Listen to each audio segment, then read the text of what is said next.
Olá pessoal, tudo bem?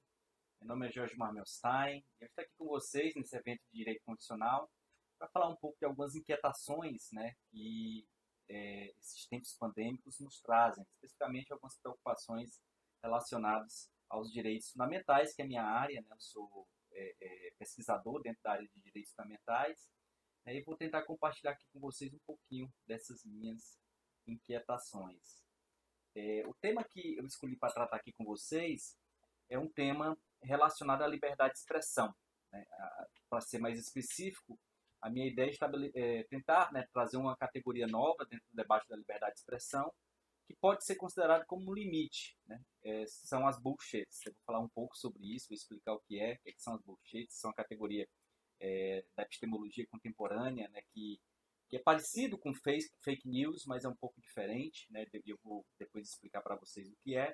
E, especificamente, meu objetivo vai ser tentar estabelecer algum tipo de possibilidade de responsabilização pelos efeitos, porventura, causados por discursos negativistas, né, que transmitam bullshit. Né? Em tempo de pandemia, nós sabemos que existe uma onda, né, de desinformação muito grande, né, e isso pode gerar, né, uma imprudência comportamental, né, em termos de cumprimento de algumas medidas sanitárias importantes para conter a disseminação do vírus, e eventualmente a gente vai tentar estabelecer se é possível, né, responsabilizar quem propaga bullshit pelo eventual efeito daí decorrente. Eu vou mirar, né, no discurso do Donald Trump, nos Estados Unidos, porque lá tem já alguns estudos, né, já bem avançados, bem adiantados, que fazem uma análise específica sobre qual é o efeito do discurso trumpista no aumento da contaminação. Né? E aí, portanto, meu foco será justamente o Trump. Para começar, eu vou trazer aqui uma ideia essencial, sem o qual a gente não poderia trabalhar, que é a importância da liberdade de expressão. Talvez uma das grandes conquistas da humanidade, né, tenha sido justamente a conquista do direito de se expressar, de falar o que bem entender, inclusive de dizer besteira. Né? Esse é o ponto central da minha apresentação aqui hoje. Existe um direito fundamental de propagar bullshit. Existe um direito fundamental de expressar ideias absurdas, né? Ideias que ninguém concorda, ideias odiadas. George Orwell tem essa frase famosa: se a liberdade significa alguma coisa, significa o direito de dizer às pessoas o que elas não querem ouvir. Né? Esse é o âmago da ideia de liberdade de expressão. A liberdade de expressão não protege apenas ideias agradáveis, ela protege também ideias que as pessoas não querem, não desejam ouvir. Indo mais no âmago ainda da questão, Oscar Wilde traz essa frase que eu gosto bastante. Né? Posso não concordar com você, mas defenderei até a morte o seu direito de ser um idiota. Então aqui é a essência realmente da ideia de bullshit, ou seja, no fundo, o propagador de bullshit é um asshole, é um idiota, é uma pessoa que só fala asneira. Né? E ainda assim, por mais absurdo que seja, isso de algum modo, está protegido pela liberdade de expressão. Eu vou explicar exatamente por que isso está protegido pela liberdade de expressão, embora, né, não signifique dizer que eventualmente, né, os danos daí decorrentes não possam ser responsabilizados. Dentro desse contexto, né, de demonstrar a importância da liberdade de expressão para a democracia e para a humanidade como um todo, eu trago aqui mais uma frase, né, desta vez uma frase famosa de um juiz norte-americano, Oliver Wendell Holmes Jr. Vou falar depois dele também lá na frente, quando eu falar dos limites. Mas ele tem essa expressão que é clássica. Né? É uma frase que ele colocou no voto da Suprema Corte dos Estados Unidos. A liberdade de expressão é a liberdade para ideias que odiamos. Ou seja, quando você pensa em liberdade de expressão, você não está pensando apenas naquilo que agrada, naquilo que as pessoas concordam, naquilo que as pessoas aceitam ouvir. A liberdade de expressão também e principalmente, sobretudo, é para ideias que odiamos. E nós odiamos as mentiras, nós odiamos os embustes, nós odiamos a ignorância né, que são os componentes daquilo que a epistemologia contemporânea tem designado por bullshit. Né, bullshit. Essa tradução, podemos traduzir como asneiras, né, essa tradução aqui, né, no livro On Bullshit, né, que foi escrito nos Estados Unidos, foi traduzido para o Brasil como sobre falar merda, né, mas eu prefiro falar asneira, né, uma palavra um pouco mais sutil do que merda. Mas o grande teorizador desse conceito, né, o principal livro, né, que teoriza sobre isso é um livro do filósofo Harry Frankfurt, chamado On Bullshit, esse aí que vocês estão vendo, e que foi traduzido para o Brasil, né, para o português, como sobre falar merda. E ele começa o livro, essa é uma frase muito, muito impactante de começo de livro, né? Um dos traços mais marcantes de nossa cultura é que se fala tanta merda, tanta bullshit. Todos sabem disso, cada um de nós contribui com a sua parte. Né? Então, ou seja, isso ele falou nos anos 80. Né? Isso ele falou nos anos 80, mas talvez hoje, né, com a internet, com a possibilidade de você divulgar bullshit no YouTube, no Twitter, no Facebook, no Instagram, tudo isso aí se transformou numa máquina de propagação de bullshit em massa. Então você tem muito mais bullshit do que tinha nos anos 80 e agora com capacidade de divulgação muito maior porque é barato, né? É barato e mais uma coisa, né? Bullshit, a gente vai falar um pouco sobre isso, gera, né, chama a atenção, né, o que é uma commodity importante nos dias que a gente vive hoje da indústria da atenção. A bullshit ela tem dois componentes. Ela tem dois componentes segundo a lógica do Harry Frankfurt. O desejo de persuadir e o desprezo da verdade. São os dois componentes que sintetizam a ideia central de bullshit. E nisso a gente difere, né, a gente faz a diferenciação entre bullshit e fake news, ou entre o falador de merda e o mentiroso. O mentiroso, ele conhece a verdade. Né? Ele sabe a verdade, ele, de certo modo, sabe distinguir o que é falso do que é verdadeiro. Só que o que ele propaga distorce a verdade. O que ele propaga é intencionalmente contrário àquilo que corresponde aos fatos. Então, a mentira é uma distorção intencional dos fatos. Enquanto que a bullshit, né, a asneira, é uma ideia, uma mensagem, uma informação em que o seu interlocutor, aquele que propaga, está pouco se lixando para a verdade. Para ele, tanto faz como tanto fez defender, por exemplo, que Elvis morreu ou Elvis não morreu. Né? Ele tem uma teoria da conspiração, defende essa teoria e não está preocupado, né, com análise crítica, com um rigor metodológico para saber se aquilo ali é verdade ou não, né? Não está preocupado com o que os experts da área dizem, né, que compõem uma comunidade de especialistas naquele assunto para decidir se aquilo ali tem, né, base, tem fundamento ou não. Para o propagador de merda, isso aí tanto faz como tanto fez. Ele está pouco se lixando para a verdade. Então, aqui é o ponto-chave, né, para que a gente perceba a distinção entre a mentira e a bullshit. Na mentira, a pessoa quer transmitir uma mensagem, quer persuadir, quer se passar, né, como propagador de verdades, mas ele sabe que o que ele está propagando é falso, é mentira. Ele distorceu a realidade, os fatos, para um propósito. O bullshit, ele está pouco se lixando para a verdade. Ele não está interessado na verdade, mas ele tem um propósito. Esse propósito é transmitir uma mensagem e extrair vantagens dessa mensagem que ele tem. Vamos aqui a um exemplo para que a gente veja quais são as vantagens, né, que eventualmente um propagador de bullshit pode ter. Terra plana. Terra plana é uma grande bullshit. A prova definitiva de que a Terra é plana. Se vocês virem esse vídeo no YouTube, né, vocês estão lá passeando pelo YouTube, de repente aparece isso no seu feed, muito provavelmente você vai clicar.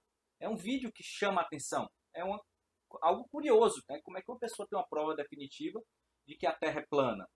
Com certeza, se fosse um vídeo da NASA, né, a prova de que a Terra é redonda, provavelmente você não se interessaria, porque é óbvio que a Terra é redonda e isso não chama atenção, isso não cria nenhum tipo de interesse naqueles que estão navegando apenas por navegar.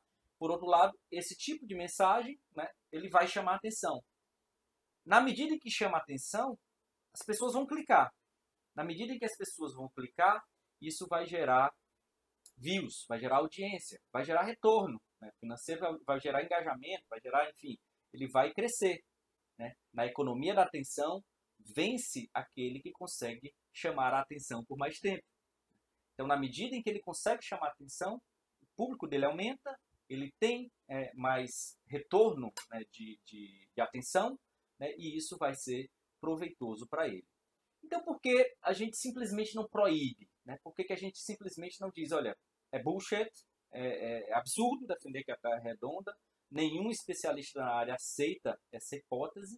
Por que a gente não simplesmente diz, está proibido, a partir de agora você não pode propagar bullshit. A partir de agora você não pode defender que a Terra é plana, né, por exemplo. Eu vou trazer aqui uma outra bullshit, né, apenas hipotética. Essa daqui eu não acredito que ninguém tenha defendido até agora, mas é possível que tenha, porque tem bullshit para todos os gostos. Imagine que chegue um cientista, um médico, enfim, uma pessoa, né, e diga, olha, álcool em gel não serve para nada. Pelo contrário, o álcool em gel ele aumenta a disseminação do vírus. Isso dentro da comunidade de experts, das pessoas que estudam, né, o vírus, que estudam a transmissão, a disseminação, a contaminação, é uma bullshit. Porque o vírus mata, o álcool mata o vírus, e portanto, na medida em que você usa o álcool, você não transmite. Né? Essa me parece uma informação bem óbvia. Porém, imagine que alguém diga, não, isso aí é balela desses cientistas, esses cientistas não sabem de nada, o álcool na verdade não mata o vírus, faz acelerar a propagação porque o álcool evapora e, portanto, mais pessoas vão ser contaminadas.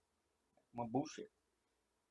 Parece uma bullshit, e é uma bullshit absurda, né, e que não merecia nenhum tipo de crédito. Provavelmente a comunidade científica não iria dar crédito a esse tipo de bullshit. Porém, essa informação ela pode ter um valor epistêmico. Né? O que é que significa ter um valor epistêmico? Ela pode contribuir para o conhecimento. Ela pode contribuir para que gere um debate, para que os pesquisadores testem a hipótese, né, para saber se o álcool funciona ou não. Na medida em que isso ocorre, informações novas sobre o álcool podem vir à tona. Então, os pesquisadores poderão, a partir daí, a partir de uma hipótese absurda, descobrir qual é a duração do efeito do álcool, né? Quais são os problemas que podem acarretar pelo uso excessivo do álcool, né? Em que condições ele pode ser usado com mais eficiência, né? Qual é a concentração, né, melhor para conseguir produzir o resultado pretendido, e assim por diante. Né? Ou seja, no final das contas, aquela hipótese disparatada, né, que é completamente absurda, impulsionou um debate que gerou um ganho. A verdade, né, ficou mais clara a partir daquilo ali. Então, é importante que a gente tenha esse tipo de confronto de ideias para que a gente possa desenvolver o conhecimento. Né? O conhecimento ele surge a partir daí, a partir do momento que você propõe, né, uma conjectura ousada que a comunidade não aceita e que essa conjectura vai ser testada dentro do rigor científico, né, que a metodologia da ciência estabelece, né, com todos os critérios de segurança e de medição que o rigor analítico recomenda. Então, em princípio, até mesmo ideias mais absurdas, até mesmo as bullshits, estão protegidas pela liberdade de expressão e podem gerar um ganho epistêmico. No entanto, mesmo os mais ardorosos defensores da liberdade acreditam que a liberdade de expressão ela pode ser limitada. Aqui tem essa frase, né, mais uma vez, do Oliver Wendell Holmes Jr., que a gente citou, né, quando a gente falou sobre liberdade para ideias que odiamos. Ele tem outra frase famosa que é a seguinte: a proteção mais rigorosa da liberdade de expressão não protegeria um homem que falsamente gritasse fogo em um teatro causando pânico. Né? Então, o que é que ele está querendo dizer aqui? Ele está querendo dizer que na medida em que você grita fogo em um teatro e essa informação é falsa, essa informação ela vai desencadear comportamentos, né? Na verdade vai desencadear crença, né? As pessoas vão passar a acreditar que existe fogo, né, no teatro, atitudes, as pessoas vão ter medo, né, vão sentir pânico, e comportamento, as pessoas vão correr desesperadamente para sair dali. E isso pode gerar morte, pode gerar pessoas sufocadas, pode gerar pessoas pisoteadas e, portanto, causa danos. Então, o gritar fogo produziu um dano. À medida que produziu o dano, você poderia, em princípio, responsabilizar. O Oliver Wendell Holmes Jr. ele fala da teoria do perigo direto e imediato, quando a sua expressão, quando o seu discurso, seu speech, né, para usar a linguagem americana, quando a sua fala tende a produzir um perigo direto e imediato, né, no contexto, né, em que é dito, então, né, a liberdade de expressão não lhe protege de evitar ser responsabilizado pelas consequências dessas palavras, né, do que você disse. Outro libertário muito famoso da área da liberdade de expressão, né, John Stuart Mill, tem talvez o livro mais importante dessa área, que é On Liberty, sobre a liberdade. Ele defende, ele tem uns argumentos fantásticos sobre a liberdade de expressão. Quase tudo que eu falei aqui é um pouco, né, inspirado nas ideias de John Stuart Mill. Ele diz o seguinte, ele diz que nós não podemos cessear a mentira, né, não devemos proibir a mentira, proibir a falsidade, por uma razão muito simples. Primeiro, a humildade intelectual nos impõe de perceber que a gente pode ser o errado. Quem pode estar errado, por que a outra pessoa que está errada e não eu que acho que eu estou com a verdade? Então, você proibir que outra pessoa fale algo seria contrário a essa ideia, né, de humildade intelectual que é uma virtude epistêmica, que todos nós devemos ter. E outra coisa, né, a falsidade, né, uma informação falsa, uma notícia não verdadeira, às vezes ela contém um fundo de verdade, às vezes ela consegue fazer com que a gente enxergue uma parcela, né? Por exemplo, no caso lá do álcool em gel, é possível que existe uma determinada concentração de álcool em gel que não produz efeito, né? Então, aquela ideia de que o álcool em gel não funciona pode ser que seja meia verdade para determinados tipos de álcool em gel que não conseguem matar o vírus. Imagine isso, é apenas uma hipótese.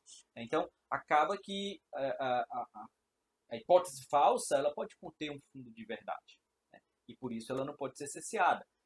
A chance, né, de a verdade vir à tona é muito maior quando você tem um ambiente de liberdade, um mercado livre de ideias, para usar mais uma vez a expressão de Stuart Mill, no sentido de que as pessoas devem ter ideias confrontantes. O confronto de ideias é bom, né, para a humanidade. Você pode até se sentir bem silenciando a divergência, mas esse conforto moral ele vai causar um empobrecimento da coragem, né, do discurso, né, e, portanto, acaba que é melhor, né, você permitir a livre circulação de ideias, por mais disparatadas que sejam. Porém, o próprio Stuart Mill, e aqui é a frase que eu queria trazer para vocês, ele acredita que essa liberdade ela é passível de restrição. E ele diz, né, ele constrói o chamado princípio do dano. O único propósito legítimo para o Estado restringir a liberdade é para evitar que as pessoas causem danos umas às outras. Ou seja, mesmo um cara super libertário, que acredita na liberdade de expressão, que acredita que a liberdade de expressão pode defender até ideias imorais, até ideias falsas, né, até ideias disparatadas e absurdas, ainda assim ele entende que em determinados contextos é possível restringir a liberdade para evitar que as pessoas causem danos umas às outras. Por exemplo, se você instigar uma multidão furiosa a causar violência em outro ser humano, isso seria uma hipótese em que a liberdade de expressão poderia ser restringida. Hoje, dentro da dogmática da liberdade de expressão, é praticamente pacífico o entendimento de que quando há um abuso da liberdade de expressão, quando a liberdade de expressão é exercida de modo irresponsável, de modo causador de dano, isso pode gerar responsabilidade para aquele que propaga a informação, né?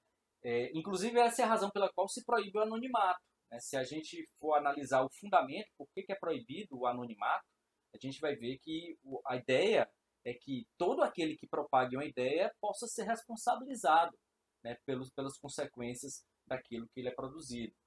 Então, como ponto de partida, né, que a gente ainda está na parte da liberdade de expressão, a gente pode dizer que a liberdade de expressão é uma das coisas mais importantes que nós temos para a nossa democracia. Em princípio, todas as ideias, por mais absurdas, disparatadas, falsas que sejam, estão protegidas pela liberdade de expressão, né? Isso não significa dizer que você não possa estabelecer limites para evitar que as pessoas causem danos umas às outras, responsabilizando aquele que propaga informações produtoras de dano. Vamos a um exemplo bem simples e aqui hipotético, para depois a gente passar para o caso real, que também, né, poderia ajudar a entender melhor o que eu quero dizer. Imagine que um médico, né, prescreva para o seu paciente uma cicuta, uma dose elevada de cicuta. E diga, olha, você está com câncer, está aqui o que eu proponho. Proponho que você tome cicuta. Isso é uma fala, isso é um discurso, né? É uma prescrição também, né? Tem um efeito performativo, mas aí, eu vou já falar um pouco sobre isso. Mas a ideia aqui desse médico é que ele está expressando, né, a opinião dele, né, o diagnóstico, o tratamento, né, que ele está propondo, e passando isso para o paciente. O paciente, em princípio, toma se quiser ou não, mas foi prescrito pelo médico que ele tomasse cicuta. O paciente vai lá, toma a cicuta e morre. Né? Aqui me parece que é de uma plausibilidade extrema você imaginar que a cicuta causou a morte. Né? E que, uma vez que essa cicuta foi prescrita pelo médico, o médico deve ser responsabilizado, né, por essa prescrição. A liberdade de expressão do médico, nesse caso, e também a liberdade de prescrição do médico, em princípio, né, não protegeria esse médico, porque prescrever cicuta para pacientes não está em nenhum protocolo médico, isso é da cabeça do médico e, portanto, ele seria responsável pelas consequências da pressão que ele teve, ele assumiu o risco. Né? Então, nesse caso, a gente tem claramente uma relação, né, de causa e efeito. A prescrição do médico produziu o comportamento que gerou a morte. Né? Então, a gente pode, nesse caso, responsabilizar o médico pela morte. No caso do contexto do discurso pandêmico, do negacionismo pandêmico, das bullshits ditas em contextos pandêmicos, não é tão fácil você estabelecer essa relação de causa e efeito como eu falei anteriormente. Vamos aqui ao exemplo, né, que já entrando onde eu quero chegar. Imagine um discurso real, nesse caso, do Trump, né, uma bullshit, uma teoria conspiracionista, né, sem base, né, empírica, sem provas nem nada. Ele diz que o China Virus é uma conspiração da China para dominar o mundo. Isso é um bullshit no sentido de que para ele pouco interessa se isso é verdade ou não. Né? Ele está pouco se lixando para a verdade, ele não tem provas disso, ele está usando esse discurso para fins de tentar estabelecer uma culpa, né, da China e criar um inimigo, digamos assim, imaginário em torno da China. E, portanto, esse discurso aí seria caracterizado como bullshit, né, porque ele tem um propósito de convencer, ele tem um propósito de transmitir uma mensagem, de persuadir, e está pouco se lixando se isso é verdadeiro ou não. Ele não está fazendo uma análise com provas, com uma compreensão imparcial, desenviesada dos dados que ele dispõe. Tanto que se tivesse, ele publicaria. Né? Não publicou, não tem nenhum indício que diga que foi orquestrado, digamos assim, propositadamente pela China. Enfim, é uma bullshit. Como é que a gente consegue estabelecer aí uma relação de causa e efeito entre o discurso e o dano? Né? Aqui a gente não tem como, muito clareza, né, dizer que o discurso produz um dano. Né? A gente pode imaginar, e existem estudos que indicam isso, que aumenta a xenofobia, aumenta o preconceito contra os chineses. Mas isso não nos permite dizer que, por conta desse discurso do Trump, as pessoas passaram a jogar pedras, né, nos chineses, ou passaram a expulsar os chineses da sua vizinhança, ou algo do gênero.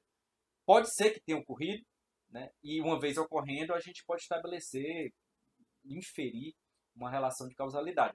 Mas aí é uma análise muito mais difícil, né? Porque é diferente daquela da cicuta. O da cicuta, o médico prescreveu o veneno, o paciente tomou o veneno e morreu.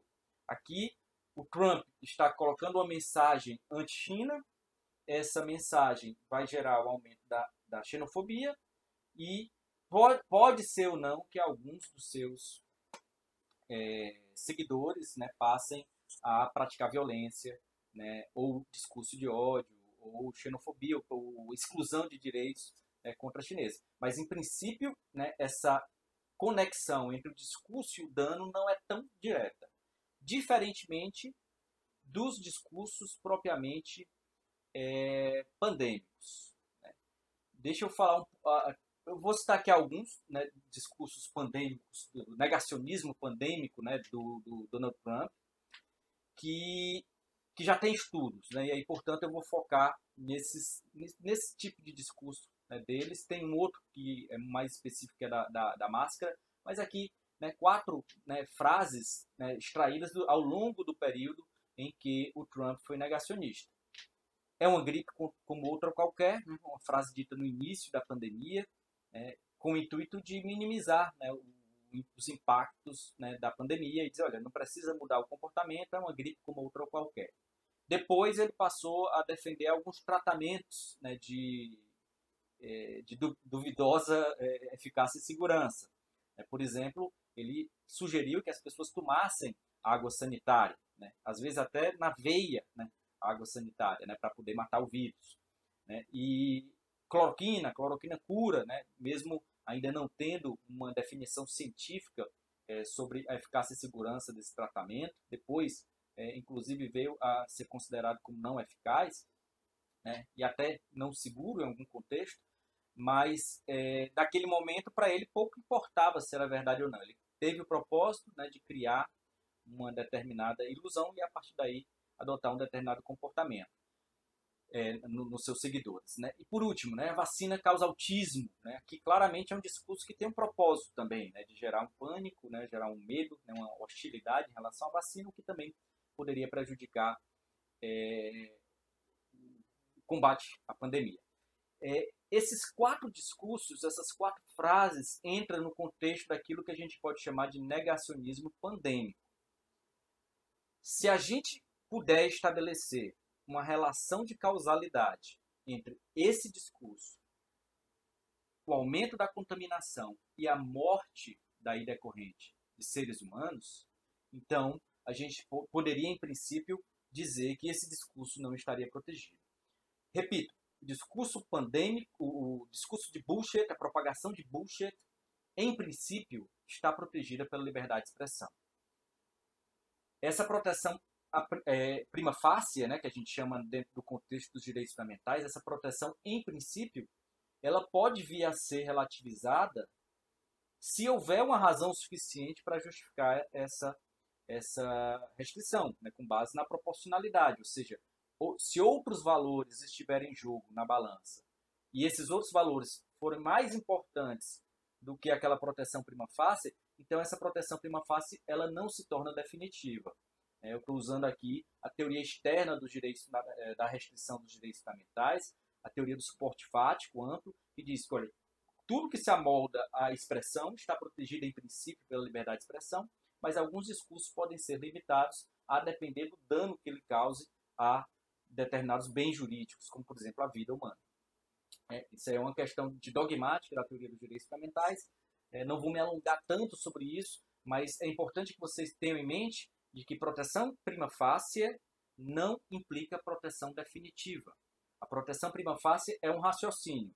Em princípio, você deve proteger, portanto, em princípio, aquele direito protege aquela conduta. Né? Em princípio, a liberdade de expressão protege essa conduta. Mas se você conseguir reunir justificativas para demonstrar que esse discurso ele produz danos a bens jurídicos mais valiosos do que aquela proteção prima facie, então você poderia eventualmente entender que é um discurso não protegido em definitivo. Né? A última fase da proteção ela não estaria garantida.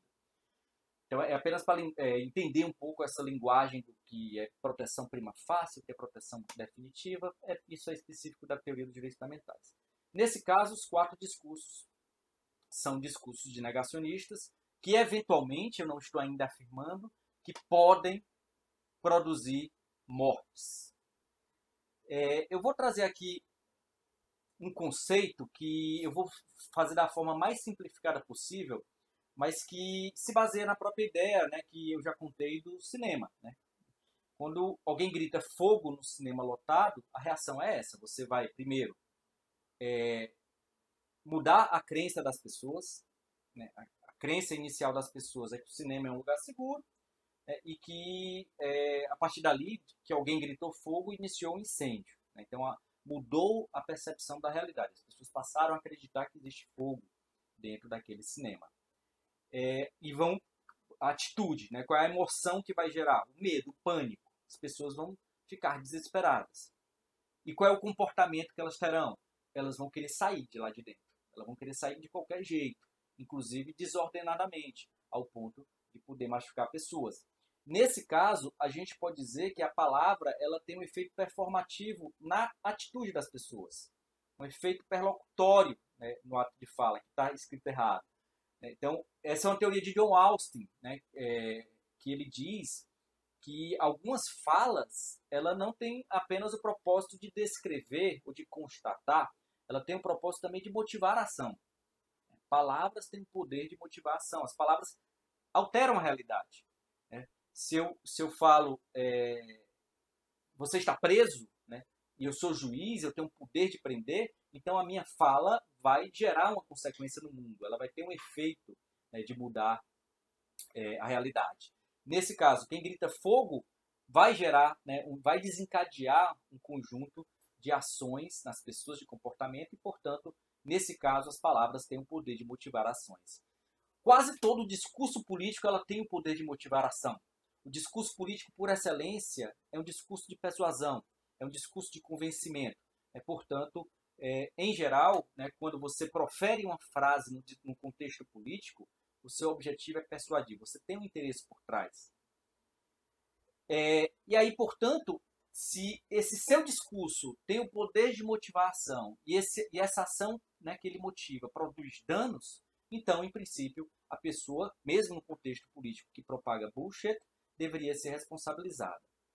Eu vou mostrar aqui um estudo feito nos Estados Unidos, em que ele comparou três audiências, né? Na verdade, 3 programas de TV, 3 TVs. A CNN, Fox News e NBC. Os pesquisadores eles reuniram uma base de dados gigantesca. Né? Aqui, todos os estudos que eu vou comentar a partir de agora são estudos de análise de dados, né? Em que basicamente o que os pesquisadores fazem é analisar um determinado população, ver qual foi o tipo de estímulo que essa população recebeu e ver qual é o comportamento subsequente. Como é que ela mede isso? Por exemplo, a audiência.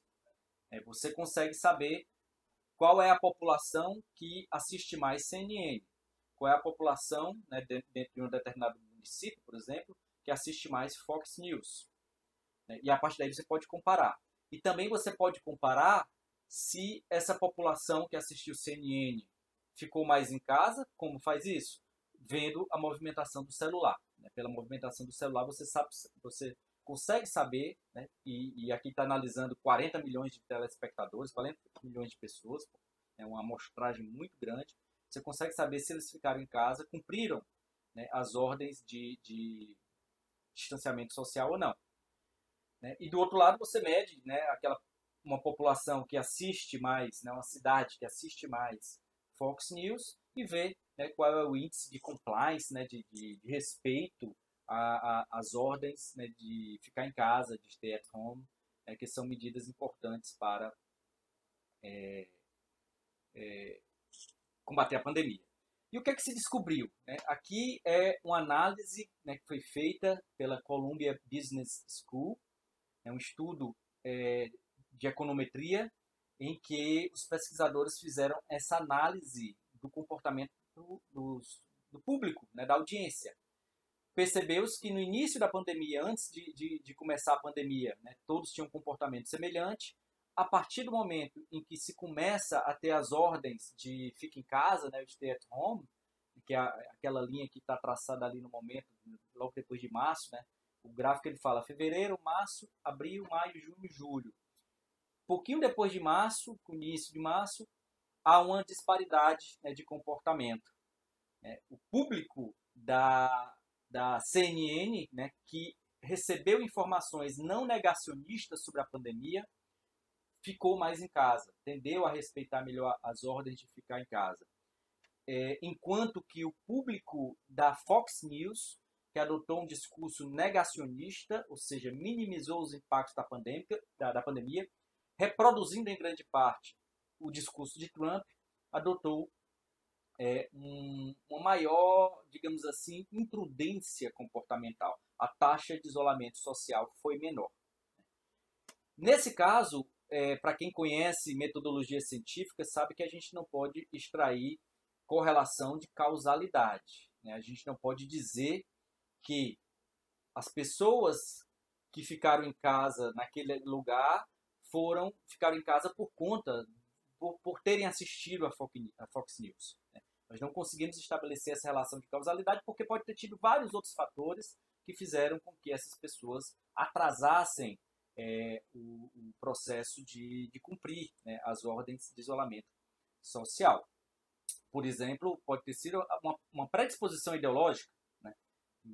Independentemente do que a Fox News diz, eu já, né, não acredito, né, em pandemia, eu já acho que é tudo uma conspiração da China e, portanto, não vou cumprir. Então, o efeito desse caso da Fox News teria sido mínimo, né? Então, a gente não tem como medir uma relação de causa e efeito. Porém, houve um segundo estudo mais interessante, feito pelo Becker Friedman Institute, que fez uma comparação da população que assistia a Fox News.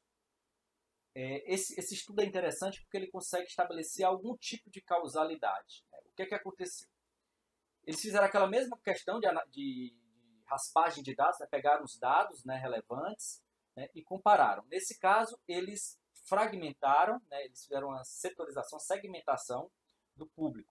Eles só querem o público que assiste Fox News. Então, eles segmentaram dentro da base de dados que eles tinham, apenas telespectadores, lugares em que a audiência da Fox News era maior. Só que aí eles perceberam, né, que havia um programa, esses dois programas são os mais importantes da Fox News, de notícia. É o Hannity e o Tucker Carlson Tonight. São dois programas muito influentes nos Estados Unidos, cada um com audiência de mais de 4 milhões de pessoas diário, né? E aí, portanto, são muito parecidos, né, em termos de público, né? O público que assiste tem a mesma ideologia, são geralmente o público mais conservador, mais à direita, mais republicano, e portanto você tem uma linha ideológica, política ideológica muito clara, né, muito semelhante entre essas duas audiências. Só que no início da pandemia, né, no comecinho da pandemia, eles seguiram uma linha editorial diferente, né, em relação à pandemia. O Hannity adotou uma postura negacionista. Coronavírus é histeria, né? Não precisa ter medo, é tudo uma besteira. Enquanto que o Tucker Carlson Tonight já adotou uma postura de maior preocupação, né? Ameaça pandêmica, né? E aí, portanto, houve essa divergência de linha ideológica entre esses dois programas. E aí os pesquisadores resolveram medir, né? Será que isso produziu entre a audiência da Fox News mudança de comportamento? Opa, a resposta foi positiva. Eles perceberam que o público que assistiu o programa Hannity demorou mais para aderir às teses, né, às recomendações de ficar em casa, de isolamento social, portanto, adotou uma maior imprudência comportamental. Isso gerou uma contaminação mais rápida na fase inicial da pandemia e, consequentemente, produziu mais mortes. Então, nesse caso, né, eles conseguiram, né, os pesquisadores, eles conseguiram fazer um link muito direto entre o discurso e o efeito, a morte, né, de contaminação e morte de seres humanos. Um aspecto interessante dessas pesquisas sobre o efeito Fox News e o efeito Hannity é que eles também demonstraram, naquele estudo anterior, que os telespectadores da Fox News compraram menos utensílios de proteção, como, por exemplo, máscaras, álcool em gel, desinfetante, né, não para beber, mas para limpar, do que o público da CNN. Né? Então, claramente, né, houve uma mudança, né, de comportamento, ou há uma distinção, né, de comportamento a depender da ideologia que você adota. Por fim, o último estudo que eu queria trazer, né, para a gente poder concluir, é um estudo que analisou especificamente o discurso do Trump. O Trump, durante os meses de março a julho, ele adotou uma política, uma atitude, né, um discurso notoriamente anti-máscara. Além de desdenhar das máscaras, além de menosprezar o uso de máscaras, ele também dava um mau exemplo. Ele não aparecia em público de máscara. Ele dizia que aquilo ali fazia mal, né? Ele defendia que não precisava usar máscara. Ninguém precisa usar máscara, e ele não usava máscara, e, de certo modo, com isso, né, transmitia a ideia de que não precisava usar máscara. Né? E aí os pesquisadores quiseram saber se esse discurso em particular teve algum efeito na disseminação do vírus. Né? Obviamente a máscara protege contra a disseminação e no aumento de mortes. E o resultado foi positivo. Os pesquisadores eles fizeram 3 cenários, né? Porque o que eles perceberam? Eles perceberam que claramente houve um descumprimento maior em relação ao uso de máscara durante o período que o Trump, né, estava propagando essa bullshit, essa ideia de que máscara não protege. Então, durante esse período, aumentou o número de pessoas que deixaram de usar máscara, né, de pessoas que não usaram máscaras em público. Óbvio que nem todas essas pessoas foram diretamente motivadas pelo discurso do Trump. Algumas pessoas podem ter deixado de ouvir máscara por outra fonte, né, por outro motivo, por outra razão, que não o discurso de Trump. Então, os pesquisadores fizeram 3 cenários. Né? Um cenário mais de menor influência, digamos assim, em que apenas 25% dessas pessoas que deixaram de usar máscara foram motivadas diretamente pelo discurso do Trump. Um moderado, né, 50% das pessoas foram influenciadas pelo Trump, né, e deixaram de usar máscara, e um mais intenso, uma influência maior de 75%, né, de pessoas que foram influenciadas por Trump e deixaram de usar máscara. A partir daí eles fizeram uma análise estatística, né, uma modelagem estatística, e chegaram a 3 resultados. No primeiro cenário, de influência baixa, pode-se atribuir diretamente ao discurso trumpista anti-máscara a quantidade de morte de 4.244 pessoas nos Estados Unidos. A partir de uma estimativa moderada de 50% de influência, essa quantidade de mortes aumenta para 8.356 pessoas nos Estados Unidos durante o período em que o Trump foi anti-máscara. Depois ele voltou atrás e passou a defender, a partir de julho, né, apenas 2020, passou a defender o uso de máscara. E no cenário de maior influência, o Trump, né, teria causado a morte, teria influenciado, teria gerado a morte de 12.202 pessoas. O que é que tudo isso, o que é que isso indica? Né? A gente tem que ter em mente, né, que, como eu já falei, todo discurso político ele tem um poder de influência. Né? Por excelência, o discurso político, nenhum contexto político tem a pretensão de alterar mentalidades, de alterar comportamentos.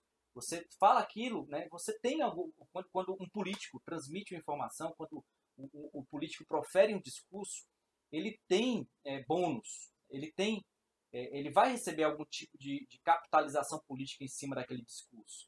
Ele vai aumentar a sua audiência, ele vai aumentar o seu engajamento, ele vai gerar cortina de fumaça, né? Ele vai criar um boicote político contra o governo adversário, né? Contra as pessoas que pensam em contrário a ele. Né? Então ele vai estimular também a imprudência comportamental. Na medida em que ele estimula, né, o boicote, a sabotagem, as medidas sanitárias, pessoas vão seguir aquilo ali. Né? E na medida em que seguem, isso vai ter reflexo no combate à pandemia, porque o combate à pandemia necessariamente exige algum tipo de solidariedade social. Não se combate a pandemia sozinho. Ou todos agem, ou pelo menos a grande maioria age em uma determinada direção, ou não funciona. As medidas são ineficazes. Né? Se você estabelecer, né, uma política de isolamento social em que ninguém segue, né, não tem efeito nenhum, não vai produzir efeito, e, portanto, você terá uma contaminação, né, apesar de ter o lockdown, apesar de ter políticas rígidas. Além, né, de você estimular diretamente essa, essa imprudência comportamental, né, que vai gerar, portanto, uma maior contaminação e, portanto, uma maior quantidade de mortes, na medida em que você começa a propagar um discurso negacionista, ou, por exemplo, prometer uma cura inexistente, dizer que não precisa ter medo porque há uma solução mágica para o problema, e, portanto, indiretamente estimular a imprudência comportamental, você também está criando um obstáculo, né, uma dificuldade maior, um ônus político maior para aqueles políticos, para aqueles governos, né, que pretendem estabelecer medidas de contenção e de proteção. Então, no fundo, né, você vai dificultar, né, a adoção dessas medidas, seja de modo direto, porque as pessoas não vão cumprir, né, as pessoas que seguem esse discurso negacionista não vão cumprir, seja de modo indireto, porque vai aumentar a pressão contra, né, os governos que pretendem adotar medidas de proteção quando necessário, né, e isso pode, portanto, atrasar a política, né, a adoção da medida de proteção sanitária e também diminuir o seu nível de eficácia. E, portanto, tem consequência, tem ônus para aqueles que propagam bullshit, e se tem ônus, também devem ter bônus. E os bônus é justamente a responsabilização política, moral e jurídica pelas consequências que aquilo ali traz. Eu termino aqui essa apresentação com uma frase que todo mundo conhece, uma frase muito fofinha, muito gostosinha, que é a do Pequeno Príncipe. Tu és eternamente responsável por aquilo que cativas. No contexto que a gente vive hoje, de bullshit, no contexto em que todo mundo propaga, quase todo mundo, né, tem propagado informações sem nenhuma preocupação com a verdade, né, sem nenhum compromisso, né, com as consequências que aquilo ali pode produzir, eu acrescentaria algo, né? Eu daria um toque aqui nessa frase. Tu és eternamente responsável por aquilo que cativas e também pelas asneiras que saem da tua boca e do teu teclado. Ou seja, a responsabilização é importante. Não estou dizendo aqui que todo mundo é obrigado apenas a propagar ideias que têm o selo da ciência. Não estou dizendo aqui que você não pode propagar bullshits, que você é obrigado apenas, sempre que for dizer alguma coisa, dizer isso com base empírica, seguindo uma lógica formal, de silogística perfeita. Nada disso que eu estou falando. Pelo contrário, desde o início eu comecei essa apresentação dizendo a grande conquista da humanidade foi o direito de propagar bullshits. Nós temos o direito fundamental de propagar bullshits, nós podemos falar asneiras, nós podemos dizer besteiras, mas na medida em que isso produz dano, na medida em que isso causa morte de seres humanos, a responsabilização é a medida mais óbvia para proteger até mesmo a liberdade de expressão. E aí eu concluo com o último slide, em que quem quiser ver as fontes, né, dos estudos que eu citei, além de outros, podem clicar no QR Code, mirar no QR Code, e vai aparecer o meu artigo, né, que eu publiquei no Jota sobre negacionismo pandêmico. Então vocês podem procurar também no Google, negacionismo pandêmico, colocar meu nome lá, George Marmelstein, ou então ir aí pelo QR Code que tem essa informação. E também, quem quiser me seguir lá no Instagram, George Marmelstein, geralmente esses estudos, né, eu costumo colocar lá primeiro, né, num debate mais informal e mais bem-humorado, e usando realmente ferramentas visuais que ajudam a entender melhor as ideias, né? Enfim, era isso. Muito obrigado. Agradeço a todos e a todas. E vão em paz, fiquem em casa, né? E se cuidem. Né? Grande abraço. A gente se vê na próxima. Até mais.